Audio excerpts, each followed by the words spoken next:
सुरुवातीला बातमी नाशिकची आहे।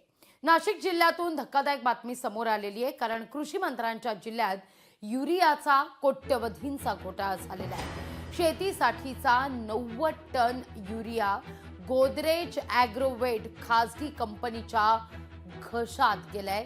पशुखाद्य तयार करण्यासाठी याचा वापर केला जातो।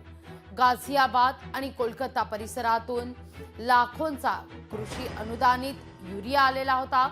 90 मेट्रिक टन युरिया हा जप्त करण्यात आलेला आहे। कृषी विभागाच्या अहवालानंतर दिंडोरी पोलिसात गुन्हा दाखल करण्यात येतोय।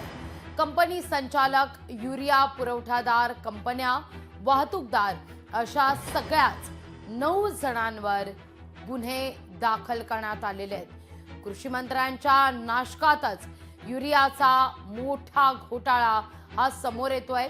युरियाचा कोट्यवधींचा घोटाळा समोर आलेला आहे।